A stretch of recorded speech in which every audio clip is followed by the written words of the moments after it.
Nos invités sont toujours avec nous. Firme Tego, Agbo, Valentin, Komi Mayaba et Eso Kwamivi. À Clesson, on parlait de la Guinée, cette sortie du Premier ministre Dr Bernard Goumou à la tribune des Nations Unies où il ne rate pas la CEDEAO. Comme Valentin Mayaba, on était avec vous. En tout cas, pour le moment, la junte ne compte pas fléchir sur les 3 ans de transition. Oui, merci. C'est ça, c'est dommage. Ça, il faut reconnaître que c'est dommage.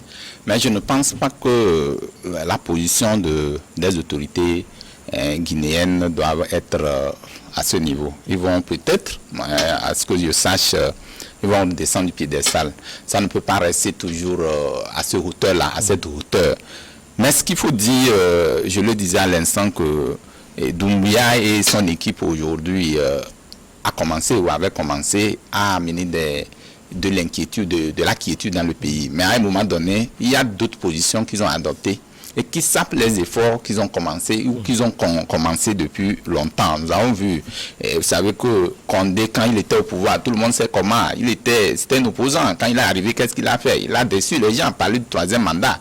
Aujourd'hui, moi je ne pense pas forcément que Doumbouya est en train d'aller dans le même sens que Condé qui était au pouvoir avec l'ambition d'aller au 3e mandat. Le but du 3e mandat est né où? C'est dans ces conditions-là. Et c'est ça qui a amené même les gens à faire des révoltes et tout ce que vous connaissez. Mais dans tous les cas, la position des nouvelles autorités guinéennes aujourd'hui ne doit pas quand même arranger toute la sous-région. Parce que quand on parle de la médiation, ça s'était passé avec le Mali. Ils ont mis un peu de l'eau aujourd'hui, ils ont trouvé un calendrier raisonnable pour aller aux élections. Et aujourd'hui, ça s'est aussi passé avec le Burkina où les positions sont encore très souples parce que vous voyez déjà avec Damiba, aujourd'hui c'est un transhumant politique. Moi je peux l'appeler comme ça parce que quand il va de l'autre côté, qu'il faut faire venir des gens parce que les problèmes pour lesquels il est venu n'arrive pas à trouver solution, il pense forcément que c'est Compaoré qui peut venir trouver solution alors qu'il n'en est rien. Donc moi je dis que c'est un feuilleton qui, ma foi, n'arrange pas les choses. Mais c'est créé par qui? C'est créé par ceux qui étaient au pouvoir. Et quand ils voulaient faire des mandats de plus, voilà, c'est ce qu'il faut déplorer. Maintenant, dire qu'il faut forcément attendre que ces nouvelles autorités n'ont rien foutu, moi je dis c'est archi faux. C'est trop dit. Mais c'est confondre les choses. Aujourd'hui, on va voir que Mamadi Doumbouya, dans son pays, c'est vrai qu'il n'y a pas cette liberté qui est absolue, qu'on puisse laisser des gens s'exprimer dignement, c'est ce que nous condamnons également. Et vous allez voir, le problème guinéen même est plus ancré que ce que nous disons là. C'est un problème nord-sud. C'est un problème nord-sud. C'est un problème nord-sud. Et aujourd'hui, vous ne pouvez pas me dire, même quand vous voyez celui dans les dialogues aujourd'hui, les gens, même c'est un peu, les gens, quand chose comme on appelle Condé était au pouvoir, c'était quelqu'un qu'on a combattu depuis longtemps. Et ce problème-là existe toujours. Donc avant qu'on puisse résoudre ce problème, il faut toujours trouver solution à ce problème nord-sud dans ces pays-là. Vous savez, comme Mayaba, je l'ai suivi, mais il n'a pas convaincu. Il ne m'a pas convaincu. Peut-être selon toi. Parce que, c'est-à-dire, je ne sais pas si vous connaissez Macky Sall. Macky Sall, c'est lui qui désinguait le président Ouad. Il est traité de tous les noms d'oiseaux. Mais quand il est arrivé au pouvoir, la corruption, il a érigé en règle autour de lui. Le népotisme, c'est-à-dire tout son entourage était corrompu. Et tout son entourage toujours corrompu. Il fait pire qu'Abdoulaye Wade. Ce que Doumbouya est en train de faire, il est en train de faire pire. Qu'Alpha Condé. Non, on n'est pas ça. C'est début. Vous exemple. Non, par exemple. Les gens sont venus, ils ont dit quoi? Que Talon ne faisait rien. Aujourd'hui, les gens vont dire. Attendez. Non, il ne faut pas dire ça. Non, attendez. Doumbouya, il fait pire. Moi, je voudrais juste que Doumbouya nous présente un bilan qui disent que depuis que je suis arrivé, c'est ce que j'ai fait. La lutte contre la corruption, ça m'a permis de rafler au moins 10 milliards. Et les 10 milliards, je les ai investis ici.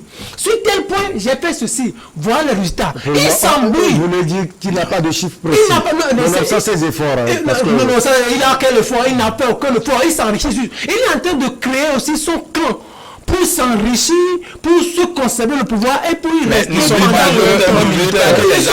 commandement militaire, ce sont des gens qui ne veulent pas quitter le pouvoir. Ce qu'on leur demande, c'est que les Doumbouya quittent le pouvoir. Parce qu'aujourd'hui, c'est le monde de la démocratie. Là, qu'ils le veulent ou non, la démocratie va finir par s'imposer. Point. Surtout quand tu n'arrives pas à expliquer ce qu'on appelle la démocratie. Non, comment on appelle Michel? Si je peux dire, s'il y a quelque chose que Doumbouya a fait, au moins il a fait partie Condé. C'est la seule chose que moi je peux. Il n'a rien fait aussi. Parce que vous voyez, il faut justifier son bilan. Après un an ou après plus d'un an, qu'est-ce qu'il a fait contre la... Vous voyez, il faudrait qu'on ne joue pas à l'Autriche. Quand c'est bien, la population qui l'avait acclamé au début ne devait pas être dans le désarroi. On l'avait acclamé. Et le Condé bâtonnait la population dans sa folie de troisième mandat. Maintenant, vous n'avez même pas encore fait un mandat. Déjà, la population est aux abois. Ce qu'on est en train de dire, quand vous posez des actes, quand c'est bien, c'est bien. C'est qu'il n'y a rien et on ne peut pas. Que ce soit la commission qui l'a mis en place ou pas, ce que nous disons, ça ne peut pas dire ça. Fimel l'a dit, il aurait pu nous dire qu'il a engagé tel milliard de... Tout ce qu'il a fait. Je pense que lutte contre la corruption. Ça a plutôt fait perdre de l'argent à la nation que gagner. Parce que les maisons qu'on a battues, tout ce qu'on a fait, ce sont des pertes. Mais aujourd'hui, ça devait donner un bon résultat. Mais je pense que pour le moment, il travaille jusqu'à ce que son clan ait la même mise. Le Conseil national de transition, il n'y a pas de potion dedans. Ce sont ses amis et qui sont majoritairement des officiers. Donc tout ce qu'on dit, c'est que à la où les choses vont, il fera pire. C'est que Mayaba peut être en désaccord avec moi, mais c'est que des fois on dit chez nous que l'appétit vient en mangeant. C'est que quand tu commences déjà, on sait là où tu vas aller. C'est ça le problème. Donc, vous le voyez loin. Il va pas loin, c'est ça on dit. C'est que il va faire plus de 3. Puis il a donné 36 mois. On a discuté, il revient à 39 mois. Il a dit 39. Et il vient 36. Mais on dit encore, ce n'est pas bien. Et le premier sort, il durcit le temps. Vous voyez? Et en plus, ce n'est pas dans la commission CEDEAO ou Union africaine qui nous dit ça. C'est aux Nations Unies font ça.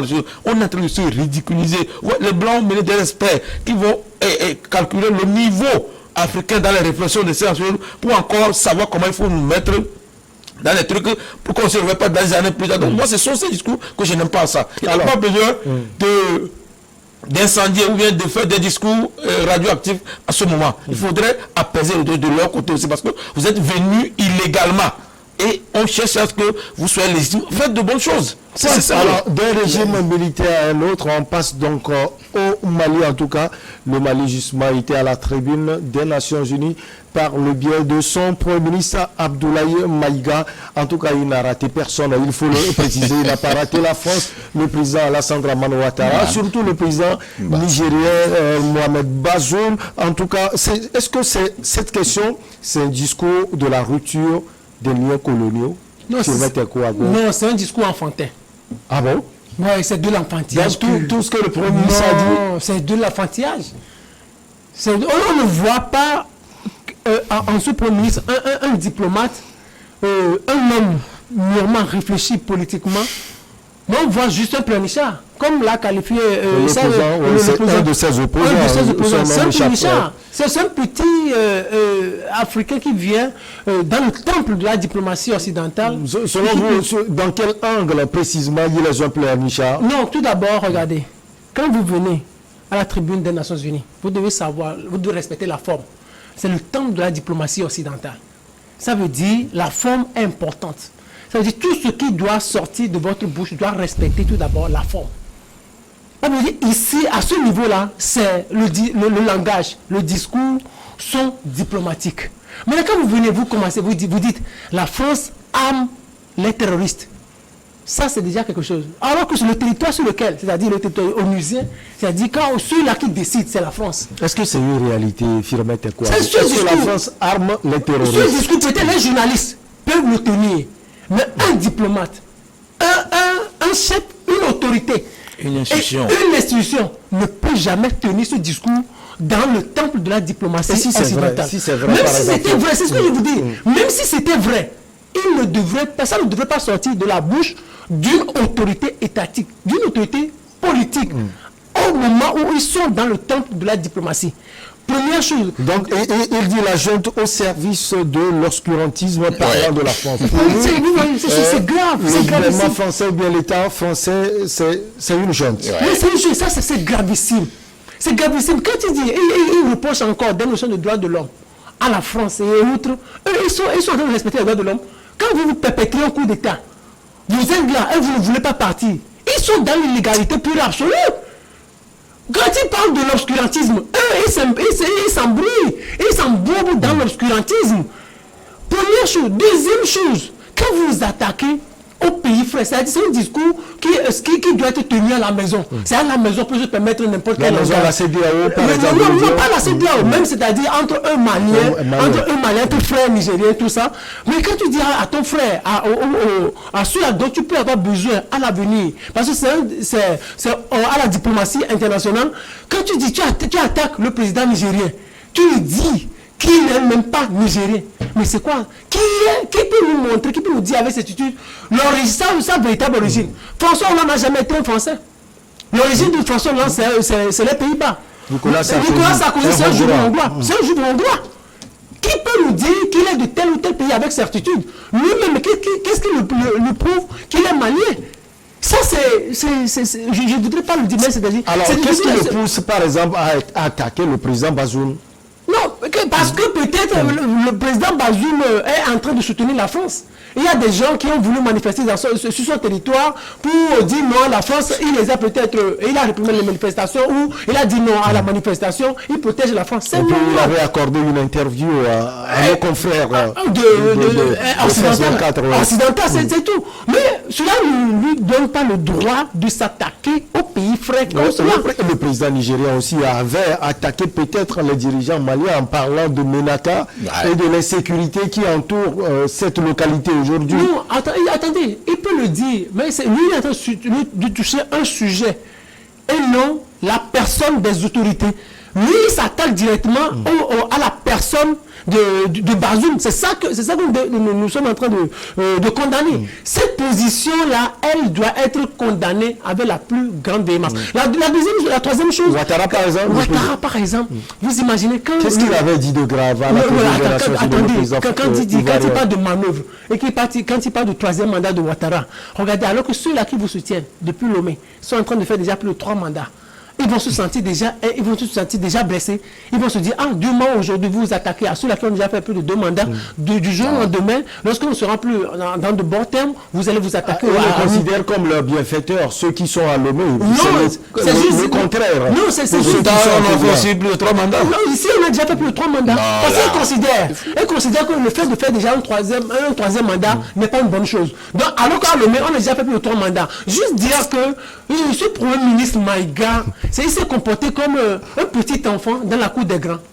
Alors, quel son coach et consultant, comment vous analysez l'intervention du Premier ministre Abdoulaye Maïga à la tribune des Nations Unies sur tous les aspects, la France, la qualifiant, et il a mis aussi la différence entre la France et puis les autorités françaises. Il faut préciser cela. Il a parlé également du président Alassane Dramane Ouattara. En tout cas, on l'a vu dans une démonstration qui ressemble à un jeu de football qui est quand même intéressante. Il a également parlé du président Mohamed Bazoum. Moi, ce que je déplore, c'est que ça montre à suffisance combien la diplomatie, on ne la maîtrise pas en Afrique. Vous voyez, Sarkozy, lorsqu'il était président, pourrait dire que seulement ceux qui seront diplômés viendront en France. Mais il a dit immigration choisie. Ouais, il a pesé le mot. C'est-à-dire que ça fait le moindre mal entre ces mots. Et dans le manuel de la démocratie, aucune institution ne s'attaque à l'autre institution comme ça. On va sur le domaine de la diplomatie uniquement. Mais quand il nomme des gens et il traite sans apporter les preuves, parce que le Mali est allé aux Nations Unies, le problème malien actuel, c'est l'insécurité. Je pense que il devait faire des plaidoyers par rapport au manque de moyens pour qu'ils viennent et qu'on sorte là. C'est seulement, il désingue tous ses frères. Or, ce sont les mêmes blancs. Je ne suis pas sûr que c'est, les Nations Unies, c'est une entité créée par l'Afrique uniquement. Mais il y a des nations que vous traitez, à part la Russie, la Chine, peut-être qui sont là-bas. La majorité sont des Occidentaux qui sont là-bas. Et que vous désinguez des gens là-bas. Sans oublier que les discours, là, on en a vu, sont des discours populistes. Patrick Lumumba en avait fait, Thomas Sankara en avait fait. Même De Gaulle a essayé d'appeler le manuel de l'ONU machin. Il a payé les pots cassés. Gaddafi en a fait. Il l'a jeté même. Oui, ce sont des choses qu'on ne fait pas en diplomatie. Et on écrit les discours en avance pour éviter de mettre mal à l'aise d'autres institutions. Vous pouvez faire des plaidoyers comme vous voulez. Et même dans sa manière de crier, il a même redit que la France décide d'une manière unilatérale. C'est-à-dire que je ne comprends pas. On est ensemble, je ne veux pas te voir. Quand tu passes, ce n'est plus unilatéralement. Parce qu'il faudrait que les gens comprennent. C'est l'Afrique tout en... Est-ce que selon vous, là, il y a une contradiction à ce niveau parce qu'on a vu les autorités maliennes qui avaient demandé à la France signé des actes qu'ils n'ont pas participé. Moi, je dis que qu'est-ce qu'on veut réellement? Parce que jusqu'à présent, il y a la Société Générale qui est une banque française qui est toujours au Mali. Il y a des institutions maliennes et françaises qui sont toujours là, qu'on ne quitte d'ailleurs pas. Il y a des ambassades occidentales. Il y a des ONG et françaises qui financent encore toujours là-bas. Et qu'on dit aussi que l'impérialisme, la langue des quoi, comme si l'islam est purement africain, alors que c'est également importé. Donc je dis qu'il faudrait qu'on donne un canevas juste pour qu'on s'en sorte. Il n'avait pas besoin de faire tout ça là, il n'avait pas besoin de s'attaquer quand il y a quelque chose qui ne peut pas. Est-ce que ce sont des réalités quand même? Oui, je ne veux pas dire que ce sont des réalités, mais en diplomatie, la réalité même se dit d'une manière diplomate aussi. C'est-à-dire que je l'ai déjà dit, Maïba peut m'attaquer, il a fait quelque chose, je viens en diplomatie, je le dis autrement.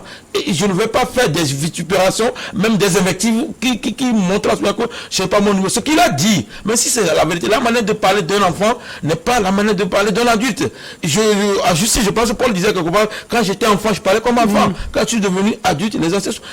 Ici, Maïga est un diplomate, qu'il ait le discours d'un diplomate. Vous voyez, les gens pensent qu'on est en train de tester Mali. Non, nous on veut qu'on n'ait pas encore 100 ans perdus en l'air. Ce qui se passe actuellement, je l'ai déjà dit, et peu importe ce que Maba va dire par la suite, si les choses marchaient comme les gens le disent, on allait vendre nos carburants au Mali parce que la Russie aurait fourni le Mali en carburant, mais jusqu'à présent, le Mali aussi peine comme nous. Donc il faudrait qu'on oublie, soit l'Afrique est une institution où il y a les Africains, ils peuvent se défendre, parce que les Nations Unies ils sont allés se ridiculiser encore plus, parce que quand vous êtes là et que vous tirez dans les pattes, vous reconfortez les autres.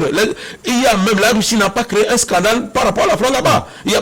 S'il y a des gens, j'aurais préféré que la Russie s'attaque aux États-Unis. On a écouté l'intervention du ministre des Affaires étrangères de la Russie. Spinner a évoqué quelque chose. On lui a donné le temps de parole. Souvent, on a choisi c'est 15 minutes. Il a fait 30 et quelques minutes d'abord. Ça montre qu'on n'est pas respectueux vis-à-vis du chronogramme. Il faudrait qu'on relève ça de ce. Moi, je n'ai rien contre Mali, mais il faudrait qu'on se fasse respecter par rapport à nos engagements. Donc, moi, je suis écœuré qu'on fasse le procès de Bazoum, de Ouattara. Et vous voyez, on est en train de faire même publicité à Ouattara dans cette situation. On n'a rien dit. Quoi qu'on dise. Ouattara, on se souvient de sa sortie. Il a encouragé les dirigeants maliens à faire vite. Il a dit le Mali n'a qu'à s'intéresser au Mali de terrorisme. Parce que quoi qu'on dit, les gens peuvent dire quoi que ce soit. Maïga nous a insulté également. Il a insulté le Togo en disant que nous aussi nous sommes dans le traumadan là.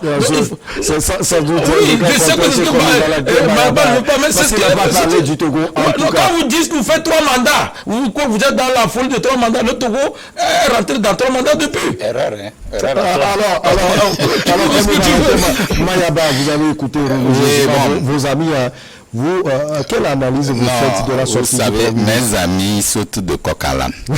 Ça, il faut le dire, parce que dans leur analyse, il n'y a pas de fondamentaux qu'on puisse piger et en faire quelque chose de pathétique. Alors, on attend ces fondamentaux, comme Valentin. Aujourd'hui, ce qu'il faut reconnaître, il ne faut pas chercher tout de go à condamner peut-être le Premier ministre Maïga par rapport à ses propos. Parce que dans son propos, il a eu à le réitérer en disant c'est la fin de la rupture. C'est-à-dire quoi? Les pratiques ancestrales, les pratiques comment on appelle, aux antipodes ne sont plus au rendez-vous. Il a indexé un certain nombre de personnes, de certains nombres de pays. C'est à juste titre. Mais ce que il faut relever, peut-être que on le dit souvent, c'est le vase trop plein qui déborde. C'est-à-dire qu'à un moment donné, il y a eu des antécédents que le Mali a dû bon, peut-être accumulé avec des accumulations, avec même les coups bas des uns et des autres, ça fait qu'aujourd'hui, Du président Bazoum, du président Ouattara. du moment où vous sortez, vous n'arrivez pas à peut-être vous équilibrer, vous allez peut-être faire un discours qui soit au-delà de ce qui est attendu. Ça, je suis d'accord. Mais dans la forme, quand vous prenez le discours de Maïga, vous allez constater des réalités. Vous avez posé une question pertinente à chose. Est-ce que ce qu'il dit n'est pas avéré? De vous à moi, vous n'allez pas démentir ça. Donc le président Bazoum a attaqué le président Bazoum a attaqué le Mali.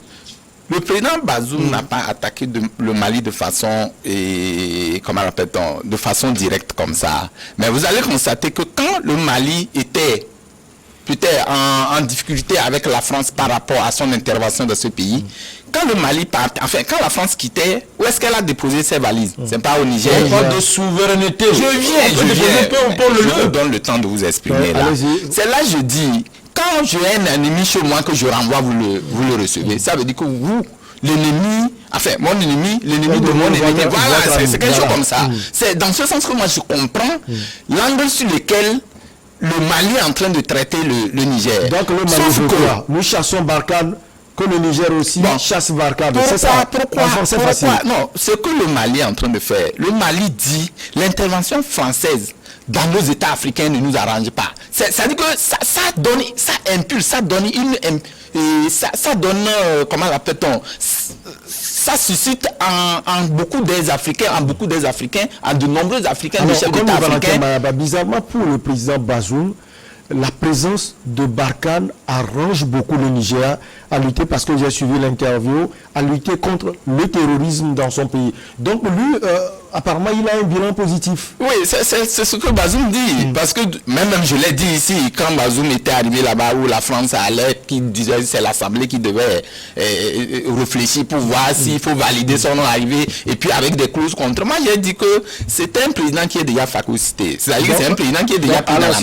Ça, c'est lui le dit, Ouattara le dit, ils sont phagocytés. Non, Ouattara parce qu'il a fait un constat concernant son pays. Pour le Mali, tous les pays qui jouent avec la France sont des pays qui sont non pas ennemis forcément, ce n'est pas ennemi, sont des pays parce que Bazoum ne dit pas la même chose que les autres. Non, ce n'est pas de ça. Non, c'est pas ça. L'intervention de la France au Niger. Vous savez que le Niger, le Mali, c'est des pays frontaliers. Et puis c'est les mêmes peuples. Et récemment, les actions que mènent les autorités maliennes ne plaisent pas au président Bazoum, à ce que je sache. Parce que la dernière fois, quand au Niger, là-bas, il y avait une manifestation anti-française, il y a eu des répressions qui n'ont pas voulu. Cela voudrait dire que ce que fait le Mali par rapport à la position de la France au Mali n'est pas épousé d'un seul iota par le Niger devait le ça c'est un. De deux, quand vous voyez par exemple que le président Bazoum aujourd'hui... Non, je n'ai pas encore. Non, je vais chercher tout à l'heure. Quand vous prenez le cas de Ouattara, vous savez les sanctions qu'a connu le Mali, entre-temps tout le monde, enfin, dans tous les cas, vous allez constater de visu que la France ou le président Ouattara était derrière les sanctions. Alors que Ambalo disait que c'est Ouattara qui a c'est des discours politiques. Bazoum également. Aujourd'hui, c'est des discours politiques. Chacun mes amis viennent dire ici que donc ils ont indexé le Togo parce qu'il a parlé de troisième mandat. C'est vrai, le Togo ne fait pas plus de mandats. Le Togo ne fait pas plus de 3 mandats. Il n'est pas dans le 3e mandat. Dans ce schéma là ne se trouve pas. Non, je vais vous donner un exemple. Non, il est dans son 2e mandat. On dit faut faire 20 ans. On va pas revenir là-dessus. On va aller doucement. On veut que nos chers amis puissent comprendre ce que nous faisons. Comme Valentin Mahaba, je lui pose une dernière question, si vous le permettez. Alors, Yassibé est arrivé au pouvoir en 2005, si je ne me trompe pas. C'était ça, non? Oui, bien sûr. Alors, ça fait combien d'années? Bon, voilà, ça fait Aujourd'hui, nous sommes en 2022. Voilà. Ça fait 17 ans. Ça fait 17 ans. En combien de mandats? Non, 2 mandats. 2 mandats. Non, je vais expliquer. Il faut que les téléspectateurs comprennent. Les 2 mandats qu'il a fait d'ailleurs, étaient des mandats où il n'y avait pas de limitation. Ça a été ce sont des mandats. Non, mais ce sont des mandats. On dit on revient. Est-ce que ça ne te permet pas, toi, Michel, d'être candidat encore? Vous savez que c'est ce qui est fait en Côte d'Ivoire aussi. Non, c'est qui c'est le premier mandat. On parle de... Là-bas, il y avait limitation de mandat en Côte d'Ivoire. Ça, c'est... Il y a une modification de la Constitution. Ici, il n'y a pas une modification. La loi, est-ce que la Constitution ne peut pas la modification? On dit on n'avait pas limité. Mais Michel, vous n'avez pas laissé la même chose. Vous n'avez pas laissé. On avait limité, c'est 2 choses. C'est très important. Il a répondu à votre inquiétude sur le Togo. Donc le Mali n'attaque pas le Togo puisque le président fort... Il faut que ce soit clair dans les têtes de tout le monde. Il faut que ça soit clair. Vous n'êtes pas obligé à parce que cela soit fait dans ma tête. Ah mais il faut que je te le Non, moi rappelle. je voudrais juste faire observer 2 choses. Ou 3 choses. La première chose, ce n'est pas parce que le Niger ne pousse pas la même position que le Mali, que le Niger va devenir ennemi du Mali. On n'a pas dit ça. Si, une seconde s'il vous plaît. Si le Mali dit non à la France et que la France profite au Niger, le Niger peut accepter la France. Quel est le problème? Sauf que le Mali ne veut pas la France. Maintenant, pour le Mali... Sa sécurité menacée. Tu ne sais pas que sa sécurité menacée? Ceux-là qui Le Mali refuse l'ingérence et le Mali va faire l'ingérence dans un autre État. Mais une seconde. C'est-à-dire, il faut que ça soit clair. C'est ce que j'ai demandé. Il faut que ça soit clair. Ce n'est pas parce que le Mali dit non à une puissance occidentale que le Niger va se trouver obligé de dire non à la même puissance occidentale. Nous sommes où chacun réfléchit et chacun tient le drap de son côté, là où ses intérêts l'arrangent. Mais c'est là où il se trompe. Et en plus, ceux-là qui doivent vous aider dans la sous-région, ceux-là qui doivent vous aider, vous vous opposez à tout cela. Est-ce que ceux-là les aident vraiment? Parce que jusque-là, on a vu les efforts. En quoi ils les aident? Une seconde, comme là-bas. Si vous voulez lutter contre le terrorisme aujourd'hui, et vous n'avez pas besoin de vos frères, ou vous ne faites pas appel à vos frères, à vos voisins directs, frontaliers, vous allez faire comment? Parce qu'un terroriste quitte votre pays, il va aller de l'autre côté. Si vous ne leur faites pas appel, vous vous opposez à eux. Comment vous allez vous en sortir? C'est pas possible. Et puis, là où ils ont des sujets, c'est qu'ils sont en train de tomber dans le jeu des Occidentaux. Les Occidentaux, ce qu'ils veulent faire, c'est diviser pour mieux régner. Et les Occidentaux sont en train de les diviser. Ils sont en train de les diviser, c'est-à-dire, nous sommes, le Mali s'oppose à la France, le Mali s'oppose au Niger, le Mali s'oppose à la Côte d'Ivoire. Et à d'autres pays. Ça ne peut pas les enrager. Maintenant, une dernière chose. Tu ne finiras pas. Une petite dernière chose. Je ne comprends pas. La diplomatie n'a jamais changé. Je voudrais faire comprendre aux Africains que la diplomatie n'a jamais changé. Ce qui se passe ici, c'est comme ça se passe en Europe ou dans les pays occidentaux. Aujourd'hui, les États-Unis font tout pour que l'Europe ne devienne jamais puissante. La sécurité européenne est entre les mains des Américains. Mais les Européens ne pourront rien. L'Europe dépend strictement des États-Unis. Qui a lancé le plan de reconstruction de l'Europe? Ce sont les États-Unis qui ont lancé le plan Marshall. Les Européens savent qu'ils doivent extrêmement aux États-Unis. Ça, c'est la première chose. Maintenant, un petit élément. Juste après la pause, puisqu'on nous attend pour le journal, donc on va marquer cette pause. On vous retrouve Firmin Tekou Agbo et Sokwa Mivi à Clesson et Valentin Komimayaba.